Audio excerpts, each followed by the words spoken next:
So hi అండి. Hi అండి. చంద్రబాబు గారు, పవన్ కళ్యాణ్ గారు ఢిల్లీ వెళ్ళారు కదా, సో పొత్తు వర్కౌట్ అవుతుంది అంటారా? చంద్రబాబు గారు ఢిల్లీకి వెళ్ళారంటే అది ఆ పార్టీ యొక్క విషయాలపైన వాళ్ళు ఎక్కడికైనా వెళ్ళొచ్చు. ఇది ఆయన బీజేపీ వాళ్ళు పిలిచారు కాబట్టి ఆయన అక్కడికి వెళ్ళడం జరిగింది. అది అక్కడ ఏం జరిగిందనేది చంద్రబాబు గారు ఆయన ఒకటే చెప్పడం జరిగింది బిఫోర్ కూడా. రాష్ట్ర ప్రయోజనాలు నాకు ముఖ్యం. రాష్ట్ర ప్రయోజనాల కోసం ఇప్పుడు ఆంధ్రప్రదేశ్ ఉండే పరిస్థితుల్లో మనం ఒంటరిగా ఏదీ చేయలేం. ఏదైనా చేయగలగాలంటే ఖచ్చితంగా కేంద్రం యొక్క సహకారం కావాలి. ఆ సహకారంతో మనం ఈ విధంగా చేయగలుగుతాం. దానికి మీరందరూ సహకరిస్తే ఖచ్చితంగా అని చెప్పి ఈ మధ్య రాకదలరా బహిరంగ సభల్లో కూడా చంద్రబాబు గారు ప్రతి సభలో చెప్పడం ఏంటంటే రాష్ట్రం అనేది అగమ్య గోచర స్థితిలోకి జగన్మోహన్ రెడ్డి తీసుకొని వెళ్ళిపోయాడు. మనం ఇప్పుడు రాష్ట్రాన్ని అభివృద్ధి చేయాలంటే, మనం ఈ విధంగా ముందుకు వెళ్ళాలంటే మనం ఎలా చేయాలి అంటే ఖచ్చితంగా కేంద్రం సహకారం అవసరం.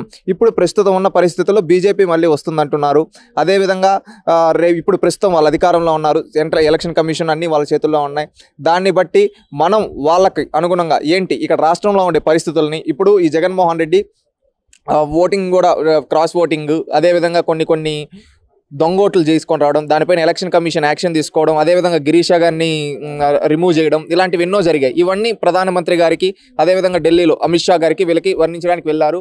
అది అక్కడ దానికి తగ్గట్టుగా వాళ్ళు ఆ విధంగా డెసిషన్స్ అనేది కూడా తీసుకోవడం జరిగింది. ఈరోజు చంద్రబాబు నాయుడు గారు వెళ్ళింది రాష్ట్ర ప్రయోజనాల కోసం మాత్రమే. తెలుగుదేశం పార్టీ ఎప్పుడు రాష్ట్ర ప్రయోజనాలు, రాష్ట్రం యొక్క అభివృద్ధి కోసమే ఆలోచించింది. ఏ రోజు కానీ వ్యక్తిగత స్వార్థాలు జగన్మోహన్ రెడ్డి గారి లాగా కానీ గత ఇంకా అనేక పార్టీలాగా కానీ ఏ రోజు చేయలేదు. తెలుగుదేశం పార్టీ టార్గెట్ ఏంటంటే రాష్ట్రం అభివృద్ధి చెందాలి. రాష్ట్రం అభివృద్ధి చెందితే తెలుగుదేశం పార్టీ దాంట్లో యొక్క మార్పు తెలుగుదేశం పార్టీ తీసుకొని ఇది మాత్రమే ఆలోచిస్తుంది తెలుగుదేశం పార్టీ. అందుకనే రాష్ట్ర అభివృద్ధి కోసమే రాష్ట్రానికి రేపు తెలుగుదేశం పార్టీ ఆంధ్రప్రదేశ్ రాష్ట్రంలో తెలుగుదేశం ప్రభుత్వం ఏర్పడడం అనేది 100% కన్ఫామ్. ఆ 100% కన్ఫామ్లో కేంద్రంలో ఉండే ప్రభుత్వంతో కూడా సత్సంబంధాలు ఉండాలి. కాబట్టి ఆ ఉద్దేశం మేరకు మాత్రమే చంద్రబాబు నాయుడు గారు ఢిల్లీకి వెళ్ళడం జరిగింది. అమిత్ షా గారిని కలవడం, అది వాళ్ళే పిలిస్తే వెళ్ళారు. మరి పవన్ కళ్యాణ్ గారు ఎందుకు వెళ్ళారంటారు? పవన్ కళ్యాణ్ గారు ఆల్రెడీ బీజేపీతో పొత్తులో ఉన్నారు, ఇక్కడ తెలుగుదేశంతో ఉన్నారు. వాళ్ళిద్దరూ పవన్ కళ్యాణ్ గారు అక్కడ ఏం మాట్లాడారనేది ఆయనే బయటకు వచ్చి చెప్తే తెలుస్తుంది. కానీ బహుశా ఎందుకంటే రాష్ట్ర ప్రయోజనాలు చంద్రబాబు నాయుడు గారు అక్రమంగా అరెస్ట్ చేసినప్పుడు తెలుగుదేశం పార్టీ వాళ్ళు ఒకే ఒక్క మాట చెప్పారు. ఏమని చెప్పారు? జనసేన అయినా తెలుగుదేశం అయినా ఇంకే పార్టీ అయినా రాష్ట్ర ప్రయోజనాల కోసం తెలుగుదేశం పార్టీతో కలిసి వెళ్తాము అని చెప్పి.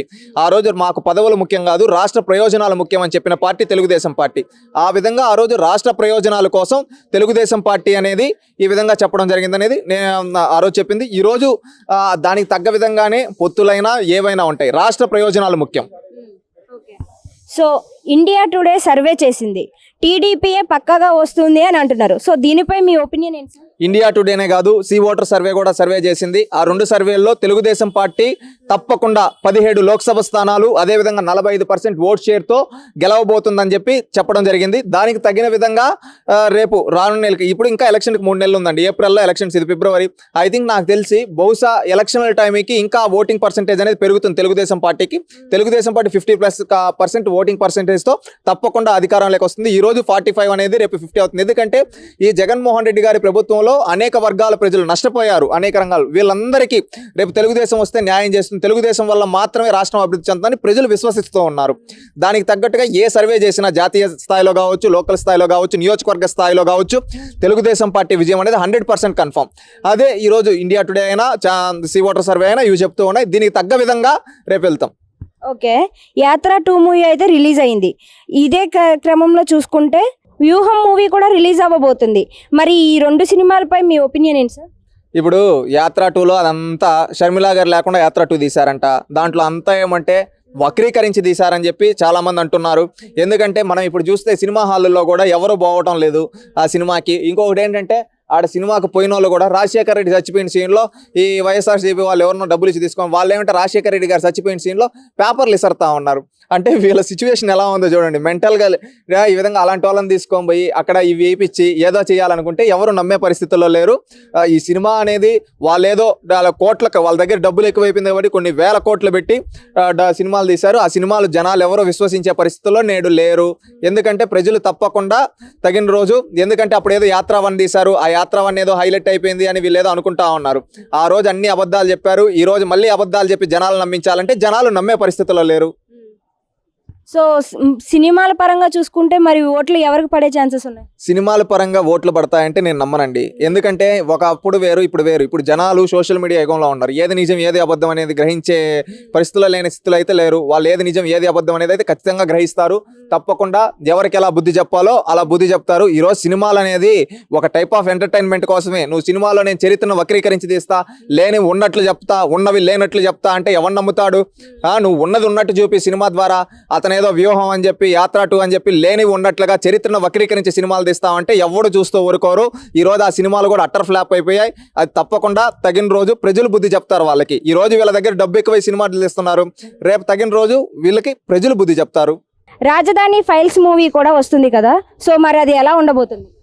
రాజధాని ఫైల్స్ అనేది ఏ రాజకీయ పార్టీకి సంబంధం లేకుండా ఎవరో ఒక స్వచ్ఛంద సంస్థ నుంచి ఒక వ్యక్తి ఆ సినిమాకి స్పాన్సర్ చేస్తూ తీస్తూ ఉన్నారు. ఎందుకంటే ఒక రైతులు పడ్డ కష్టాలు, వాళ్ళ యొక్క కష్టాలని సినిమా రూపంలో చూపించడం జరిగింది. అదేదో ఒక వ్యక్తి ఇంకెవరినో టార్గెట్ చేస్తూ అయితే లేదు.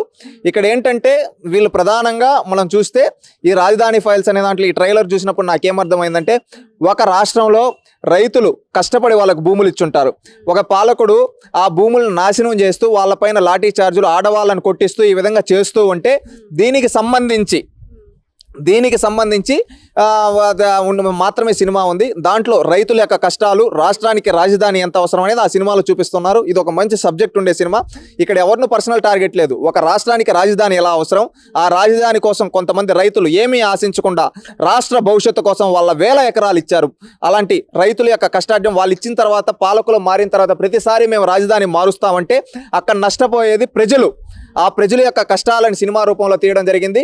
తప్పకుండా ఈ సినిమా ద్వారా ప్రజలు చైతన్యవంతులు అవుతారని మేము భావిస్తూ ఉన్నాం. ఎందుకంటే ఇది రైతుల యొక్క కష్టాలపైన తీసిన సినిమా, అంతేగాని ఎవడో డబ్బుండేవాడు వాడికి నచ్చినట్టు తీసుకున్న సినిమా అయితే కాదు. తప్పకుండా ఈ సినిమా ద్వారా రైతులు అదేవిధంగా ప్రతి ఒక్కరూ చైతన్యవంతులు అవుతారని మేము భావిస్తున్నాం. ఈ రాజధాని ఫైల్స్ అనే సినిమాలో ఈ ట్రైలర్లో క్లారిటీగా తెలియడం జరిగింది. ఏంటంటే రైతుల్ని, ఆడవాళ్ళని ఈరోజు లాఠీ చార్జీలు చేయించే సిచ్యువేషన్స్ ఈరోజు ఆంధ్ర రాష్ట్రంలో చూస్తూ ఉన్నాం. ఈరోజు పాలకులు ఉన్నారు, వినాస్త్రీయ జననం నాస్తి, వినాస్త్రీయ గమనం నాస్తి అంటే అలాంటి స్త్రీకి అంత గౌరవం ఇస్తారు పురాణాల నుంచి. అలాంటి మహిళల పైన చీరలు లాగించి కొట్టించాడు ఈ ముఖ్యమంత్రి. అదేవిధంగా అలాంటి మహిళల్ని, గర్భవతుల్ని కడుపులో దండిచ్చాడు ఈ ముఖ్యమంత్రి. అవన్నీ ప్రజలకి అర్థమయ్యే విధంగా సినిమాలు తీసి వాళ్ళని చైతన్యవంతులు చేయడానికి రాజధాని ఫైల్స్ వస్తుందని మేము భావిస్తూ ఉన్నాం. జగన్ గారు కూడా ఢిల్లీ వెళ్ళారు కదా, ఆయన మోదీ గారిని కలిశారు. సో ఈ మీటింగ్ యొక్క ముఖ్య ఉద్దేశం ఏమై ఉంటుంది? ఈయన ఒకసారి కాదండి ఢిల్లీకి వెళ్ళింది. గత 5 ఏళ్లలో అనేక సందర్భాల్లో అనేక సార్లు ఢిల్లీకి వెళ్ళాడు. ఢిల్లీకి వెళ్ళి ఏం సాధించావయ్యా? ప్రత్యేక హోదా సాధించావా? Railway zone సాధించావా? ఇంకా నువ్వు ఆ రోజు ఎన్నో హామీలు ఇచ్చావు, ఆ హామీలు సాధించావా? విభజన చట్టంలో మనకు రావాల్సిన నిధుల గురించి చర్చించావా? ఒక్కటంటే ఒకటి చర్చించకుండా తన కేసుల కోసం, తన బాబాయ్ కేసులో ఢిల్లీ కాళ్ళు పట్టుకునే దానికి వెళ్తూ ఉన్నాడు ఈ ముఖ్యమంత్రి. ఈ 4.5 ఏళ్ళలో ఎన్నిసార్లు వెళ్ళాడు? ఒక్కసారన్నా ఢిల్లీకి వెళ్ళి వచ్చిన తర్వాత బయటకు వచ్చి ప్రెస్ మీట్ పెట్టి నేను ఇది మాట్లాడా, రాష్ట్ర ప్రయోజనాల కోసం నేను ఇది అడిగా అని చెప్పాడు ఈ ముఖ్యమంత్రి.